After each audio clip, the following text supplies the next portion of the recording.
Bonjour à tous, avec l'aide de Dieu, le Hayom Yom du 5 Nissan. Tout d'abord, le Rabbi nous dit qu'il faut étudier le Chumash du jour, le Tehillim du jour, le Tanya du jour. Puis, à l'occasion que le 5 Nissan en 5703, c'était le jour de Shabbat, le Rabbi nous dit la manière qu'on dit certains mots, certaines lettres dans le Retsé du Birkat Amazon de Shabbat. Donc on rajoute le paragraphe qui s'appelle Retsé, et on dit là-bas Baal Ayeshuot. Donc le bet de Baal, avec un bet qui est un dagesh, un point à l'intérieur, donc il fait Baal, non pas Vaal. Par contre, à la suite, quand on dit Uval anechamot, on dit Uval, pas Ubal, donc Uval, donc le vet et non pas un bet. Puis le rabbi nous ramène un extrait d'une lettre du rabbi précédent, qui dit que mon grand-père, le rabbi Maharash, rabbi Shmuel, quatrième rabbi de Chabad, explique ce que nos sages disent. L'homme mekomo shel adam mechabdo et la adam mechabedet mekomo. Ce n'est pas l'endroit de l'homme qui l'honore, mais c'est lui qui honore son endroit. Pour cela, le rabbi Maharash explique qu'il y a deux significations au mot kavod. Kavod qui vient du langage aussi de kaved. En hébreu, kaved veut dire le foie. Le mot kaved, on le retrouve aussi à propos de Pharaon, de Paro, kaved lève Paro, que son cœur est devenu dur, c'est-à-dire que son cœur il est devenu comme un foie, il est devenu froid, il est devenu insensible. Donc dans ce sens-là, le mot kaved est négatif. Mais d'un autre côté, il y a aussi une autre explication pour le kavod. Kavod, l'honneur, ça désigne le dévoilement d'une lumière céleste qui entoure le monde, c'est-à-dire une lumière divine qui est très très haut, un or makif.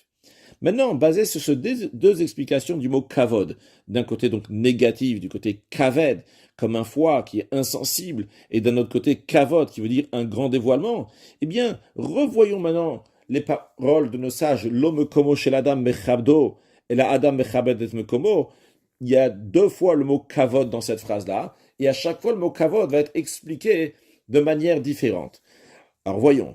L'homme comme Osheladam Mechabdo, c'est pas l'endroit de l'homme qui le rend lourd, qui le rend insensible, qui le rend froid.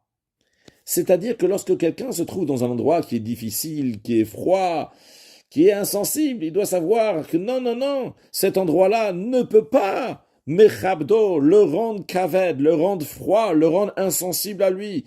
Lui, il doit rester chaud dans Torah Mitzvot. L'endroit ne peut pas le refroidir de Torah Mitzvot. Au contraire, Adam mechabed et mekomo. Un homme va être mechabed son endroit, mechabed ici langage de kavod, mais positivement. Que l'homme, lorsqu'il arrive dans un endroit, il a des forces positives, des forces exceptionnelles pour rendre du kavod à cet endroit dans le sens d'une lumière divine, or makif, une lumière divine qui est très très haute, qui va amener dans cet endroit. On lui donne de la force, on lui donne des capacités nécessaires pour éclairer cet endroit par la lumière de la Torah et le service de Dieu. Et comme on peut le voir depuis la première descente de la personne, c'est lorsque l'âme, elle descend dans le corps, elle rentre dans le corps, on fait jurer l'âme, Tehid Sadik, qu'elle soit injuste. C'est quoi cette notion-là de le faire jurer? C'est un serment qui a pour but, pas juste de faire jurer, mais en hébreu, le mot shvua vient aussi du langage de sova, qui veut dire de rassasier. Qu'est-ce que ça veut dire qu'on fait rassasier soit un tzadik? On fait rassasier, ça veut dire qu'on donne des forces exceptionnelles, permettant l'âme qui descend dans le corps, qui descend dans le monde, qui descend dans un endroit qui est kaved, qui est froid, qui est insensible dans ce monde matériel. On lui donne une choua, on lui donne un serment, un sova, on le rassasie des forces pour bien mener sa mission qui lui a été confiée.